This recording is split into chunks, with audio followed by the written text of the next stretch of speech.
All right, all right, all right. How's everybody doing? I think I'm live right now.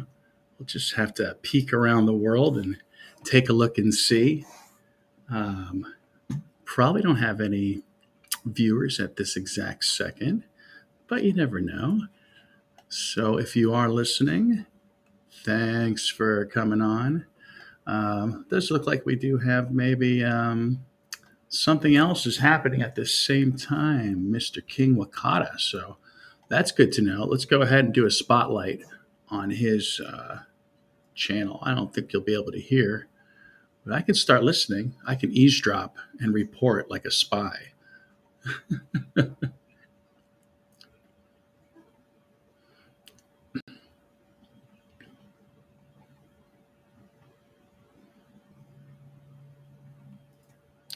Well, that's not going to work. I won't be able to listen to somebody and like plan what I'm saying to you guys, but we can definitely take a peek at that channel and just to see what is going on. We'll do that. So let's see here. Let's get Snoopy. All right, so I'm just going to go and share a screen with you guys real quick, and that'll be a good way to get things started today, I think. It's just by me getting in the habit of sharing screens with you. Okay, so right on. Also, as a reminder, anybody who is here today, if you don't want to appear on video, that's fine. You can always just talk. And you can also chat on the various channels. Hopefully, you're seeing us on either YouTube or Facebook or probably X. We've got a pretty good following on X. And people are welcome to, if I know you, you're welcome to join the stream. Again, I will send the link to you. I have an invite link handy. In fact, I will put that in a separate window just so I could remember to go get it. So, wow, what is happening in the world? So, I'm in a few different channels and I'm going to report to you on some of the stuff that I've heard people talking about lately. In one group, there was a concern for people's safety, whistleblower safety, suggesting that nefarious things have happened to whistleblowers. I'm not big into the whole personality thing that comes with the UFO lore. A lot of he said, she said, and I feel like cults of anti-personality, anti-cults. What would you call them? Hate groups? I don't know, but I feel like that there's a lot of this sort of I don't know, like it's like human behavior. This little petty ego kind of stuff going on. I just don't understand it. It's just really just stick to the facts. I think is a good thing. Stick to the documentation. I do try to speculate outside of what the applied evidence is, trying to make connections. So, what have we learned about the Tridactyls? Because there are still some people who have arguably this expertise that I've seen in Discord groups saying that perhaps it is still a llama skull, that it matches the interior of a llama skull. Supposedly, some llama molars were spotted in a palate of one of the beings. A happy nooner to all of you on a Friday. It is Friday, isn't it? I thought I'd celebrate. Loose lips sink ships, and so I'm here to sink some ships. What else can we talk about? So, we were going to share something. We were going to share King Wataka. So King Wataka's got a great show, a lot of great thought in there. Things I never hear about ET's art, music, creative stuff. You? Hashtag UFox. 41 people are in that room right now chit-chatting about that. And we may have to go over there and join them. Maybe I can just listen and report. I don't know. But what do I have on my page since we're here? If you go to @Tridactyls, right? So, of course, we have us playing. So that's cool. 2 minutes now. Okay, so here's something fun. Boy, I have been using that chat GPT. It feels like, speaking of, giving it, I feel like you have to buy it a drink for it to talk, because sometimes it just, I feel like I'm trying to like fish information out of it. Like I want to I grab the AI and be like, be forthcoming, because I'll ask it questions that I kind of have an answer to, and it doesn't respond. Now this is the opposite. Again, I usually think I have to coax it a lot, but well, no, this is not true. But I think it took me like three questions maybe to get to this point here. So anyway, I asked the GPT about three-fingered beings in mythology, and I was pleasantly surprised to find out about there are beliefs in three-fingered yetis. How cool is that? Anything that I could do to connect the Tridactyls to the Bigfoot myth. And I think there are things. There are the big conical heads. There's the talk of giants. There is the talk of red-haired beings. Red-haired beings. Yeah. Interesting stuff. Kronos or Saturn, or what do they call him in the Bible? He's the one covered in red hair. You'll have to forgive my Bible knowledge. But Cronus or Saturn, also said to be covered in red hair and known for eating the flesh of the young, I think it is, right? Oh, wow. So I asked GPT there for some three-finger examples. They brought up the tiny wa, which I'm familiar with. That is probably really depicted a lot in the Maori art. You can see it in a lot of the wood carvings. Three claws there, and they still use that symbol to today. That's the good thing about the Maori being, well, they were one of the last humans to emigrate anywhere, and it was also one of the last locations for colonialization too. So there's really a time capsule there of the Maori. There's a time capsule you could probably see in Taino stuff. Obviously there's time capsules all over the world. I find it harder sometimes in some cultures to see realistic depictions. You don't know what you're looking at. Over time, depictions of the beings, I believe, become more stylized. So they become like shapes and symbols, or they become anthropomorphized and they become like the seven dwarves of Snow White, something along that nature. So the Maori, the Yeti, and Naga. Wow, what a hit that was. I wasn't looking for that. It might know I like Naga, so maybe it's feeding me stuff I know I like. Naga are serpent-like beings that can take on human form, all typically depicted with 5 fingers. In many traditions, certain regional variations and artistic depictions show them with 3 fingers, highlighting their reptilian heritage. I didn't write that. This can be seen in some temple carvings and sculptures across the Southeast Asia. And this is where AI and I began to fight, because I was asking for images and it would provide either AI image or a link. Sometimes the link was dead.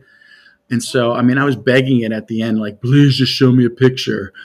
But it wasn't very helpful. I did find this one, I thought it was interesting because, I speak of the general countenance, and that is a little bit of woo. So if you will, let's go to our woo place. So what I mean by countenance is, so sometimes in the art, I don't know, it's not a direct mirror image of the beings, but I sometimes feel like there's this general vibe that some pictures exude, and I feel like I'm getting a little bit of a vibe with this one. And it's hard to make sense of them. I like that they look like primitive Nagas. This is obviously older than a lot of the other depictions we see that are more intricate. You wonder too, what else are you seeing? Because of course we believe there's a lot of steganography involved. So the priest class, which probably descended from these human tridactyl hybrids playing intermediary to the gods from their temples. Many times the temples located over bodies of water, underground aquifers, cave systems, as the mythology alludes to. And so these forgot where I was going. I was talking about steganography. So these high priests would be the only ones that would work the art. Perhaps they were an artist class as well, or they had workers, I'm sure. Uh, but it seems like knowledge of the beings is present and it's hidden. And I think that's the whole concept of the ionic columns. The ionic columns are just descendants of protector deities, gateway deities, the gateway deities of our culture. And I say our culture as in the general world, but coming from Asia, we have these protector slash fertility deities.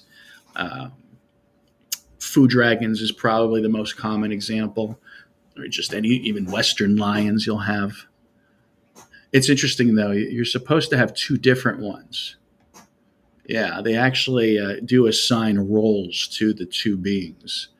And it breaks down into a horned being many times, a horned serpent many times, and the mother goddess depicted as unhorned serpent many times.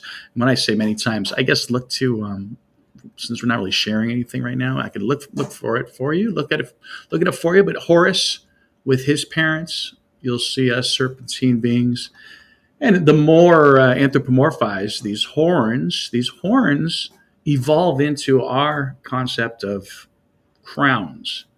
Uh, Even the whole concept of a seated god on a throne. The seated god is a motif. Uh, So on an art form like from with a ball from the Middle East, you'll see the being seated. It's a common motif is the god seated on the throne. Kings are seated on thrones, but there may be an actual precedent for this with one of the beings literally sitting in a crouched position.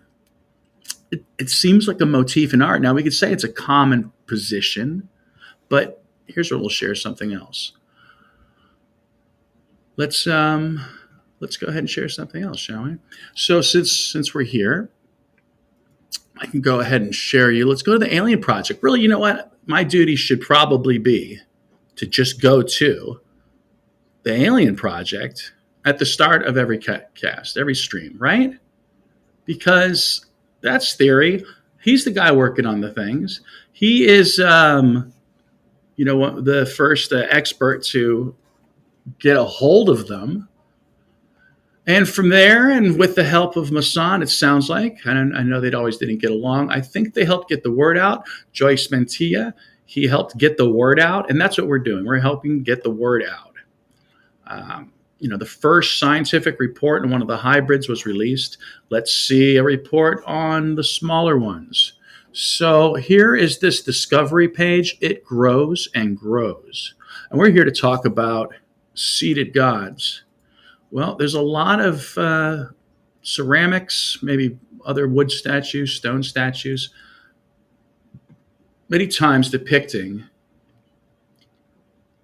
a seated god. Like this one here, Victoria. Victoria could be Vic, perhaps. Of course, we're talking about possible sequential hermaphroditism. We're talking about possible parthenogenesis. So Maria is XY. This was always suspected about Akhenaten. Akhenaten was suspected to have hermaphroditic traits. Akhenaten wanted to be depicted as he was, which makes you wonder sometimes. Akhenaten's depicted as a quadruped also. Is that one of his more comfortable positions? So here we have Victoria, perhaps Vic. Perhaps this represents some seated god that has been providing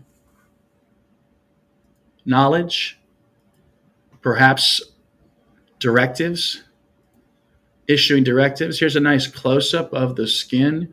Can we get it any closer, I wonder? It starts to get, it's about as close I can get, I think. So you can see some of the scutes. The scutes are the keratin skin growths. Some people say they're not true scutes. but unless we can come up with a better word, scale. Of course, one of the things I always wanted to know, is there any evidence of plumage? Did they have any hair or feathers? Be nice to see a good shot of the skin in different places, because even like the human body, our skin varies from different parts of our body. We have rougher skin in some places and smoother skin in others. And so I expect the Tridactyls to not be so different. So if you go to this website, the-alien-project.com, you can look at all their research, all their scans, even give you some DNA analysis. Okay. So, okay, this one's interesting. Look at that.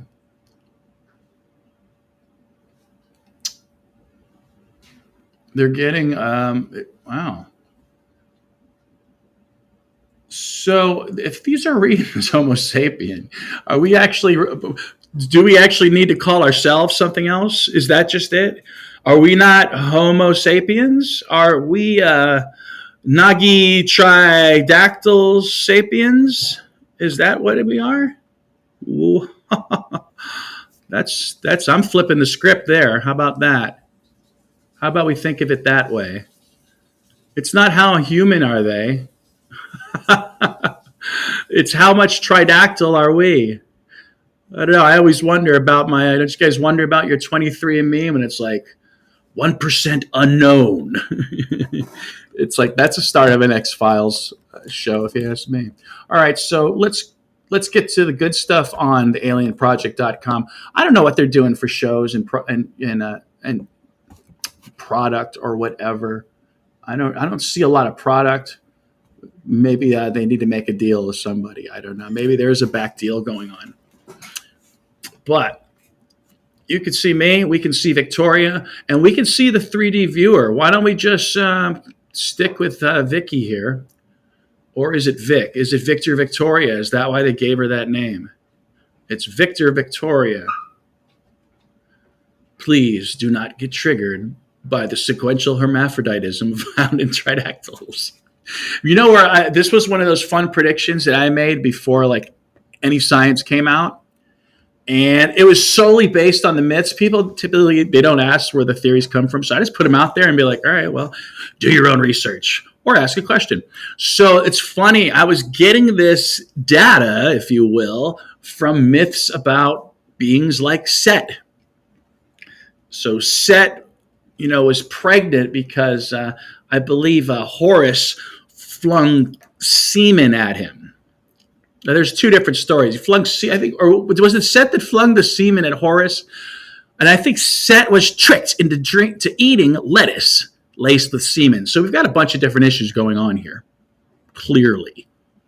One of them is some sort of impregnation via oral transmission. So Set became pregnant, and you know how they knew that they were pregnant?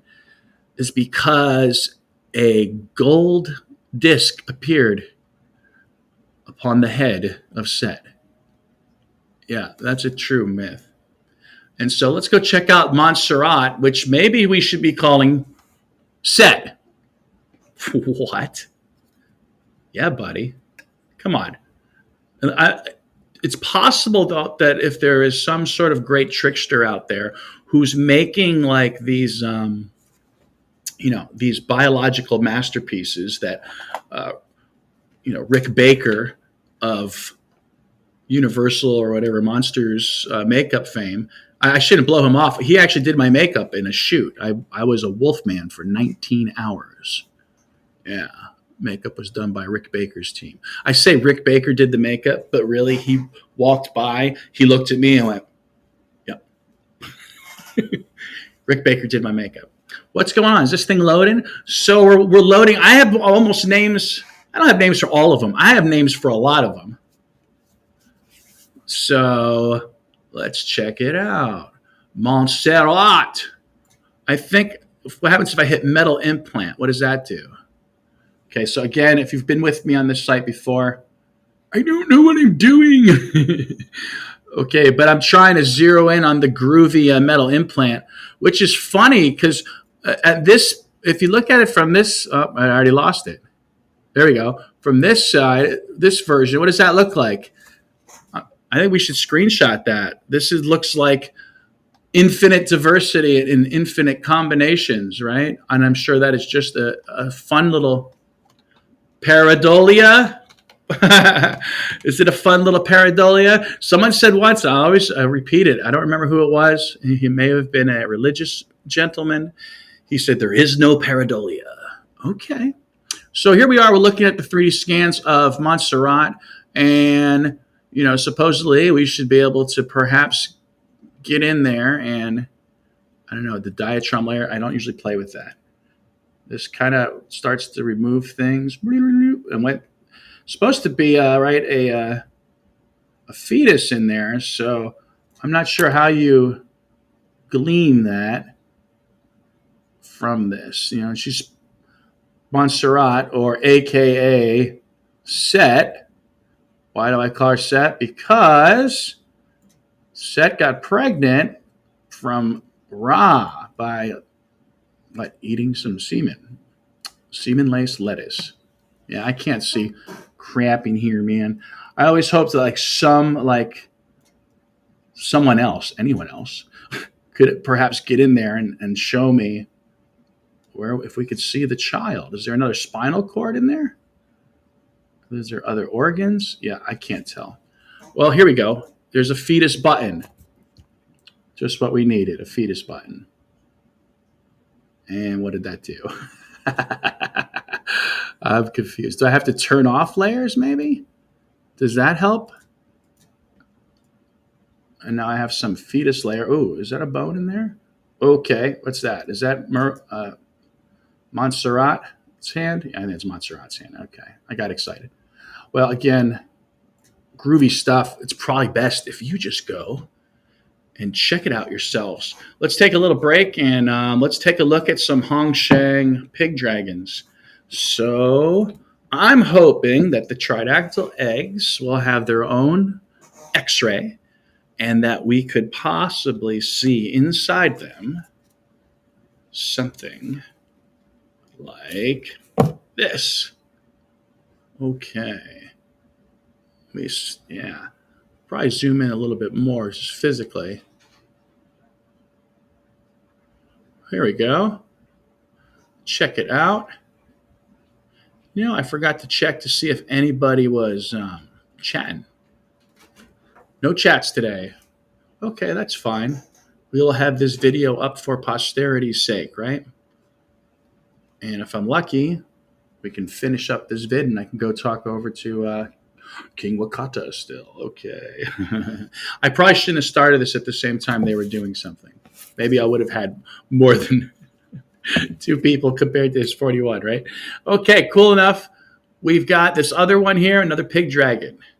All right, so I'm hoping that we find some sort of fetus-like creature, some sort of being in a larva stage that looks like that.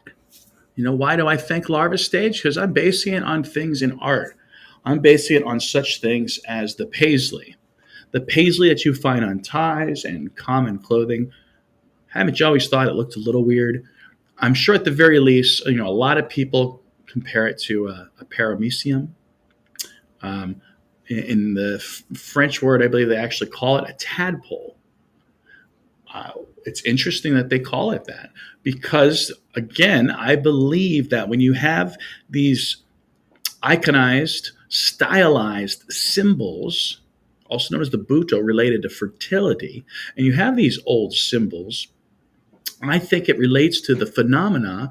In support of this is other seemingly similar phenomena to this paisley Buto as a early larva stage.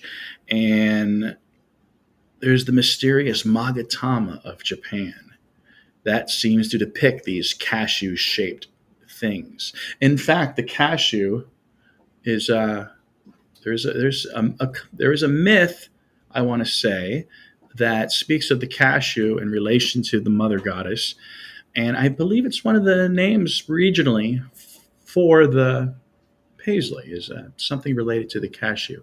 Yeah, the cashew nut's real interesting. It comes out of the bottom of this apple thing. I don't know. Not my topic. If anyone knows about cashews, please drop a message. And again, yeah, you can always just chat by hitting the little chat talker thing right there, wherever you are, whether it's YouTube, Facebook, X. I think I'm also on Kick, I think one's called, and maybe Twitch, which is cool. I don't really typically use those, so I hope there's some people there on that. Let's go ahead and check out some of our notifications just for fun. See if there's anything interesting going on there. So we did get a repost.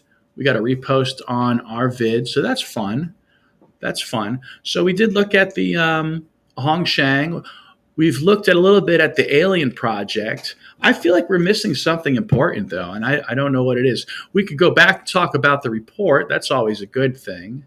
I think really the best thing to do, though, is again, I'm trying to use Chat GPT for like its rightful purpose, which is you have to combine it still with some of your own knowledge, and you have to ask it the right questions. And you can't rely on it to do like completely original work, but it's definitely good for maybe organizing work, maybe double checking work. So let's go ahead and just stay with me now, if you will, and let's go look at what the chat said about these beings. You know what? While I got you here, let's go ahead and look at some more steganography. Now, steganography is where we have to separate ourselves from the pareidolia, right? So a pareidolia, it implies that I guess you're seeing faces where there's not supposed to be faces. What we're implying is that, again, that the priest class hid this information and only those in the know would be able to spot it. And I'm attributing that to why perhaps I am able to spot some of these things, because we saw the bodies. I recognized the bodies from an anthropology class.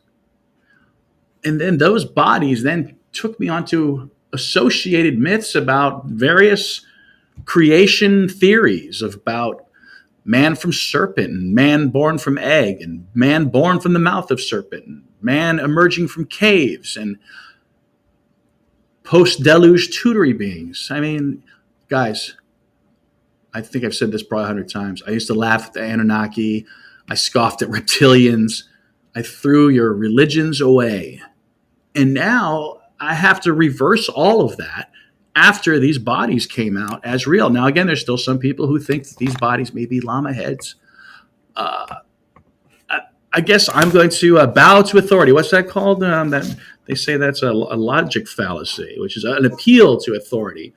I don't know if it's an appeal, but when the forensic specialist for the Mexican Navy first came out, Dr. Jose Zalce Benitez, when he first came out and swore to his Congress that these beings were real, then, I mean, I don't know what more proof we had needed. I guess you need the, what's it called? The you need group approval still from a scholarly source. Let's go ahead and share my page.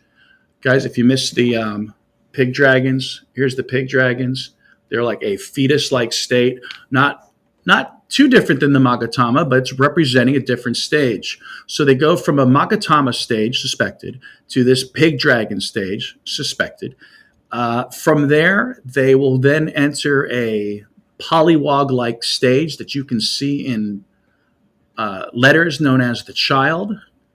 It's found in the Chinese radical, the child. And that their letter, see, they have a really convenient way to triple down on symbolism, the beings themselves. They have 3 fingers. At the polywog-like stage, the child, it's called, is the letter. From there, I think also we move into a quadrupedal stage that can be depicted at best probably in the water panthers of the Americas and the netted jaguars of Mesoamerica. That's water panthers, and I'm saying it twice, and netted jaguars, so you guys can look at this. I think that phenomenon is probably related to such things as the Sphinx, as lion's head in Sri Lanka. I think we showed that last time we were here. Lion's head in Sri Lanka also has probably the largest tridactyl feet on the planet. That's right. Giant stone feet. I feel like we should be looking at that right now while I'm talking, right? Well, what are you going to do? We can maybe get to it once we get to it. Okay. Sometimes things come across my feed that like I wasn't even planning on doing anything with. So here is this pareidolia. So here we have a cat god. Speaking of cats, how convenient. Here's a cat god. Is it Sekhmet? I don't recall. Probably Sekhmet.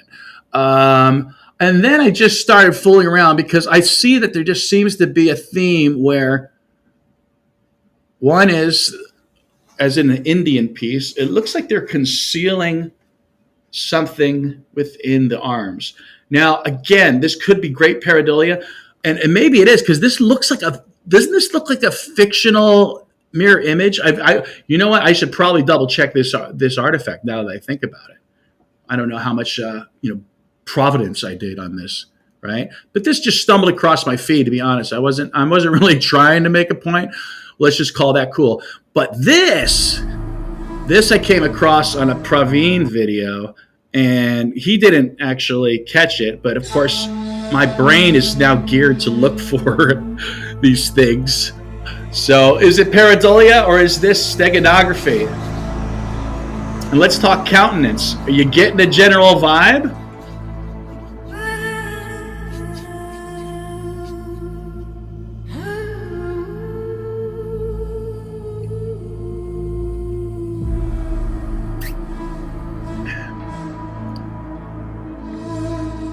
So it's not common to see, it's not uncommon, I should say, to see the little dwarves, the little yakshas. So the little yakshas appear to be part of a caste system of these once mythological beings. The Nagi priest class, the Rakshasa warrior class, and we have the artisan class of the Tridactyls, known for their metallurgy. Yeah, wherever you go with these myths is the relationship to metallurgy. And that's what's important about the Black Sea region, where some of the Paracas skulls supposedly have this Black Sea Lake Van DNA. Watch the Paul Wallace video. He was just in Lake Van trying to figure out what was happening with the beginning of time, because that may have been.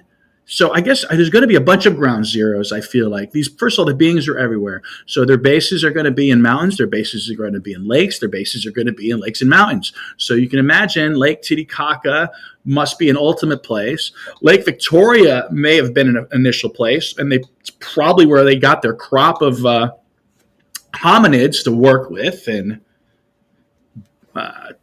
manipulate genetically. We've always talked about this mythological. It's not even mythological. What'd you call it? Modern folklore. We've talked about modern folklore about aliens manipulating DNA, and it seemed like horseshit, didn't it? It sure did. But what are you going to say now when you have a scientific report about a hybrid being, a tridactyl hybrid being? So you have the original caste system. So I guess you know what that makes us? That makes us hominids the untouchables. We're the unclean ones, aren't we? Isn't that interesting? Yeah, so all the more reason to bring down the caste system in India because it's dated in the non-human yoke. And I speak of the word yoke because that word yoke may relate to one of the phonemes that we're following around. We're following around the phoneme of ya. We're following around the phoneme of ka, kya also, I guess, which I'm feeling like maybe kya is the original sound. Listen, I have a theory that if you want to take a guess what these tridactyl, reptilian, bird-like beings sound like, we've always said in human history that probably the first language came from listening to birds. So you can listen to humans imitating some sort of being, life form, critter. Let's say critter. Listen to the Kung people, the Bushmen, and their 4 different clicks. I wonder if I have a file of that. Wouldn't that be great? We probably quicker just to find it on YouTube. To be honest. Let's see. Yeah. So, and again, I like to say things. Go look it up yourself. The Kung Bushmen. So, did we have an African presence of the beings coming out of Lake Victoria because they use waterways? They would then also have access to Egypt and the Mediterranean. So I'm going to look up a video here. We're going to share this with you guys. Here we go. Here comes a share. We got a nice young Bushman man who speaks the language. Okay, we're just going to go back a second there. Let's see. It's at 24 seconds.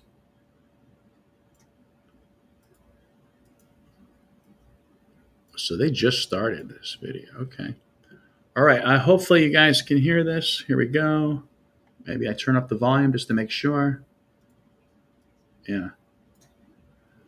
Okay, the tourist is asking him, what are the 4 types of clicks? So hopefully you can hear this. Okay. Is there another phrase? Okay.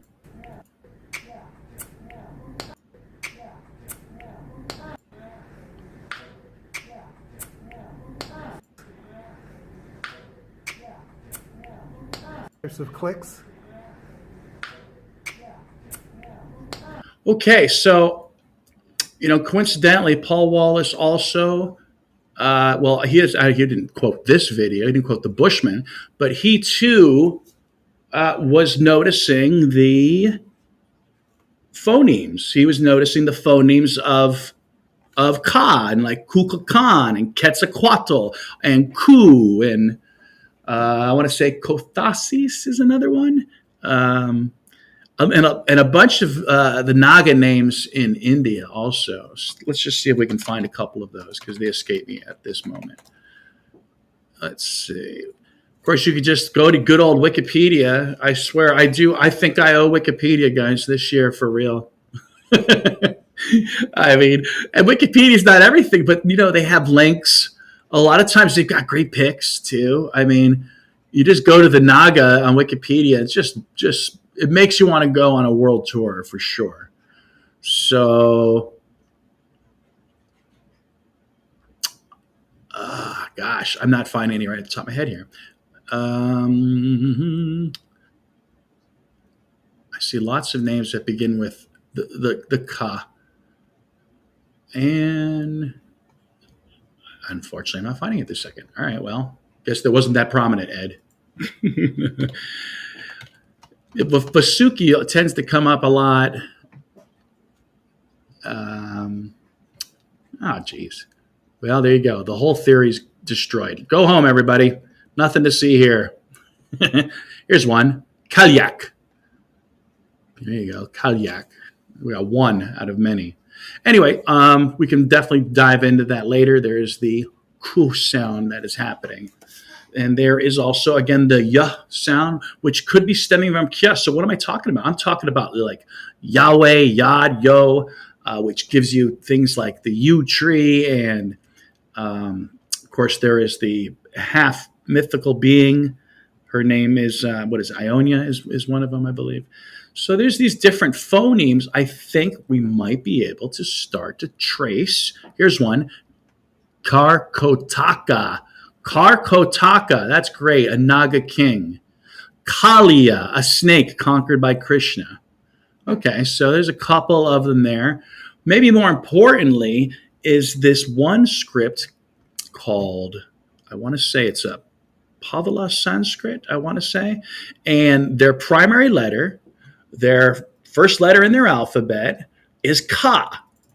And I want to show you what this looks like because I was talking about it yesterday, and I post so much stuff, and a lot of times I'm on to the next topic that I don't know. Sometimes I don't even I don't know what people saw or what they haven't seen. So let's try another share with some of these pics here, and let's see.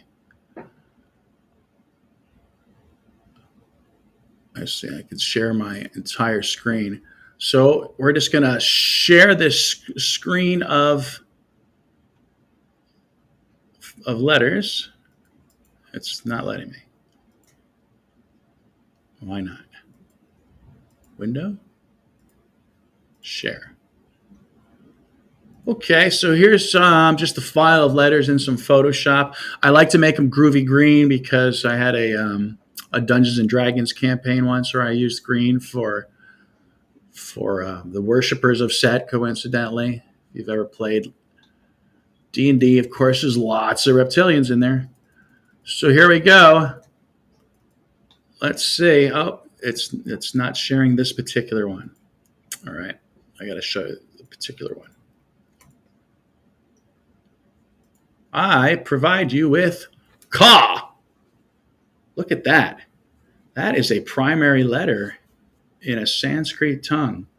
Now, someone said it looks like a bent sword. Okay, yeah, I guess it could be a bent sword. Absolutely.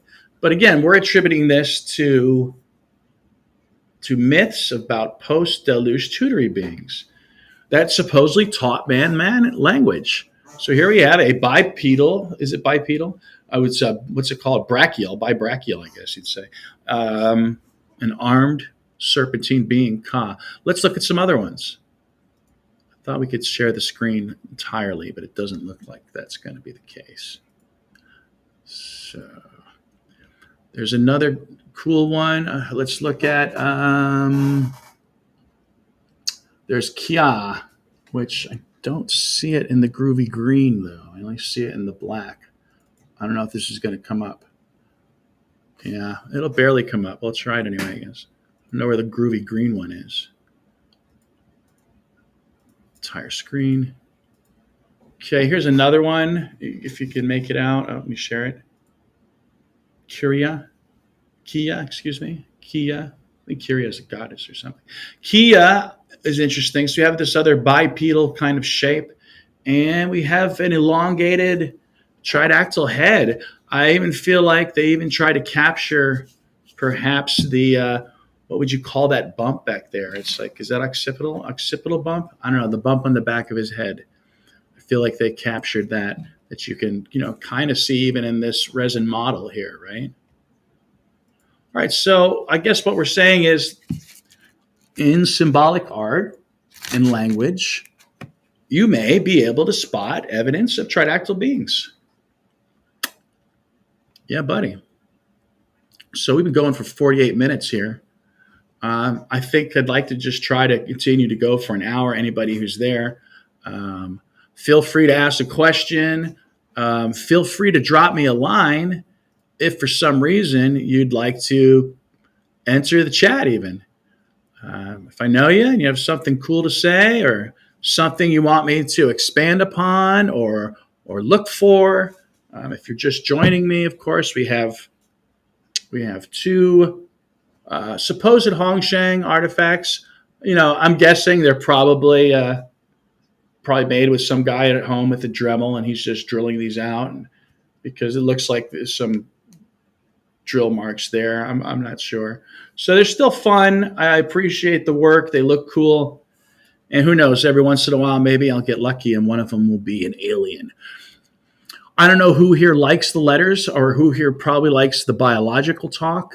Biologically speaking, we can look at some cool skin, supposed skin. I guess I don't know if people believe it. There's still a lot of skeptical people out there. I get it. I just feel there's enough, there's been enough experts that have examined the bodies, have stated that they don't see any sort of form of manipulation. So to say that there's still manipulation seems a little, I don't know what. It's funny because if I were to examine the bodies, what am I going to do? Take a selfie? But I would like to look at that skin. I'll tell you what. And let's go ahead and look at the skin that we do have so far. If you haven't seen this yet, the good thing about what we do here at Tridactyls is we'll try to put as much of the information as we can. A lot of times we might miss something because we're kind of too busy with our own stuff. I say we, I guess I'm talking about myself as multiples. We at Tridactyls. It's really just me most of the time. Of course, I've had my website made by the wonderful Cyberlinks and my logo made by Cyberlinks. So that's cool. Let's go look at some skin. Oh, no, wait. Let's look at a post from today. Here we go. Sharing. Okay, check this out. This is from the beaker culture. And we also have some other interesting sort of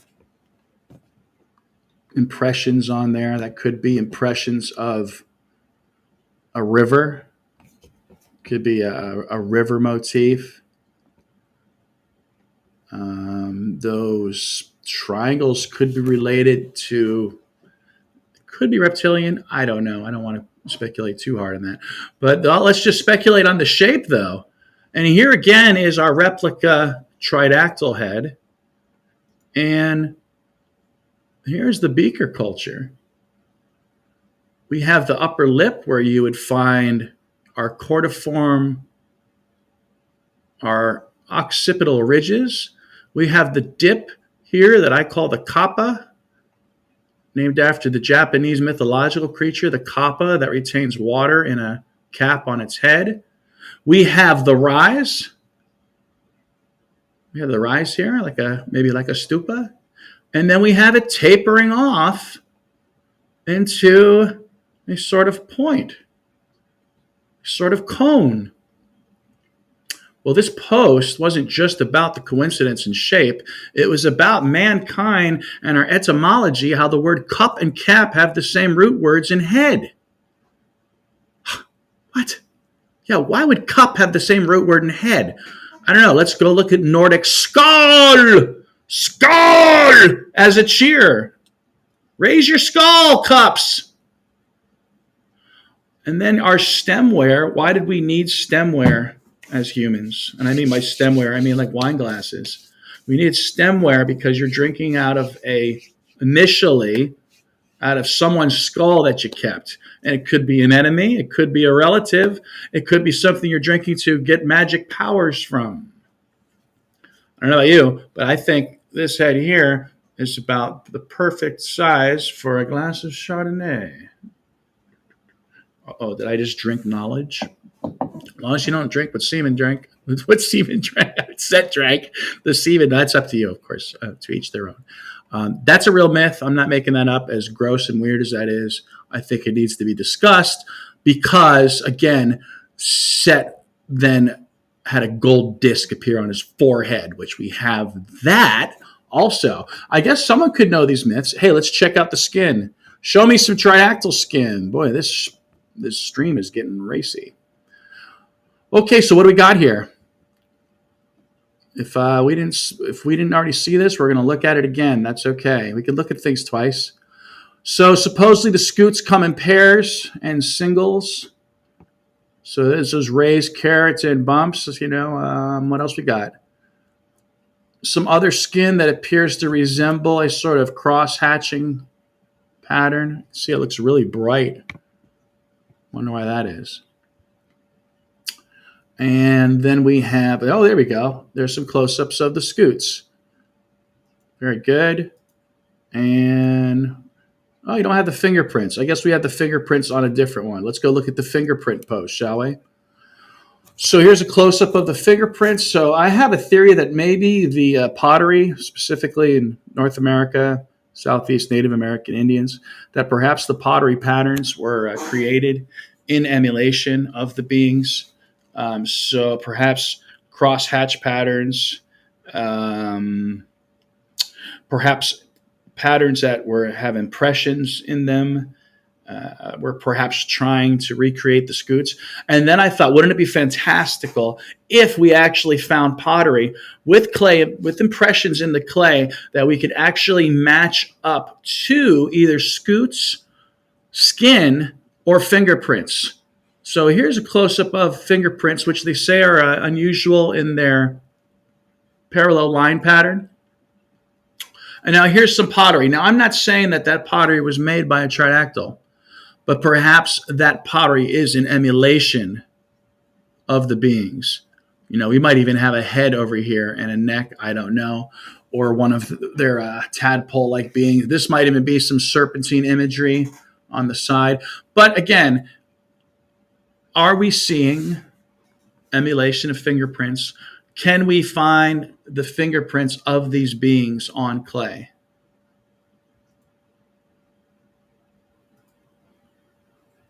Wild, huh? Wow, good stuff. So yeah, we are broadcasting right now, which is great. So we do have people watching or have watched.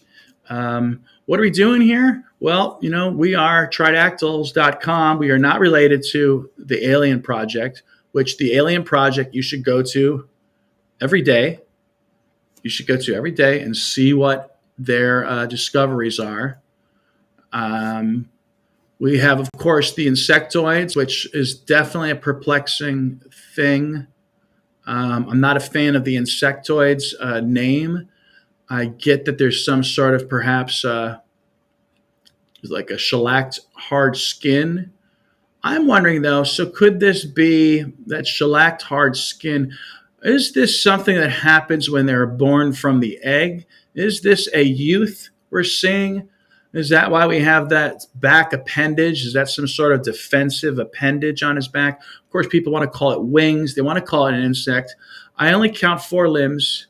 I don't see any like segmented eyes or mandibles. I see tridactyl hands and feet. I see a similar skull structure. So to call it a different species and a different and an insectoid, I think more likely than not, there's a good chance this is youth. I mean, it could be an elder, I suppose. This could represent a sort of maybe a stage before the tridactyls. Well, maybe that's why the tridactyls are partially human, because this one is probably less human. I don't think they have DNA for this, though, do they? So, yeah, there's 2 insectoids, they call them. Surya, isn't it? Surya and Nukari. So this is Nukari we're looking at. Also, another important thing I think everyone should look at when talking about the tridactyls, so people know what I'm talking about, and I'm not just making stuff up, is look at the heads. And so you can get a good idea of what we're talking about. I say we again, me, in the cranial ridges. So here are 2 side-by-side beings. And one of those, I'm sure, is the head of Victoria. So maybe it is the one on the left, not the one on the right. But the one on the right has some pronounced cranial ridges. It looks like there's one like sagittal type ridge down the center, 2 other frontal ridges. Now, I don't think Josephina, for example, has ridges quite like that. And we can just look to her and be sure. So always go to the-alien-project.com. That's the real deal. There's a lot of other people putting out information. There's people on the inside putting out information. I'm just trying to regurgitate it back to you in an entertaining way, and also with the purpose of demonstrating that the tridactyl beings have been with us, have been with mankind now for hundreds, if not thousands of years. And I say thousands of years because if we look at the Syrian eye idols from about 3500 BC or the Dogu ceramic idols of Japan, you will see those are around 3500, if not older. Also, 3500 BC, you'll see evidence of the beings. People saw them. There are hyper-realistic depictions of these beings. I think one of them is the Heitiki of the Maori. That's hyper-realistic. That Indian video I showed you with the steganography where the yakshas disappear and their arms seem to demonstrate the cordiform-shaped heads. Here's Josephina. Do we have a better look at her skull? Yeah, so that's a nice, cool look at the skull. So look, we can zoom in up on that. Everybody get in there. And so there are some cranial ridges. I mean, here she is right here. This is her. So we have evidence of those ridges. This is as pretty close to a life-size model as we got, if not ultimately life-size. And I am still giving away one of these to the person who makes the best social media post or video about what I say is the constant companion theory. So we don't talk about telepathy, we don't talk about portals, we don't talk about other dimensions. Maybe we'll sneak into some spiritual stuff, but our big thing is that the Tridactyls are the post-deluge tutory beings that taught man language, symbols, agriculture, all these wonderful things. Josephine has a little what I call the kappa. There's a little bit of an indentation here. So cheers. So yeah, go to that site. Check out my site if you want speculation on what all the archaeology means, tied in with the ancestral narrative, the myths of the world, tie into all of this. And look at that. We went over an hour. So thank you all for coming. My buddy says I'm not allowed to call myself Alien Ed because it like diminishes my expertise or something. So not Alien Ed, signing out. Live long and prosper. Keep wandering out there. It is a strange and wondrous world of the unknown.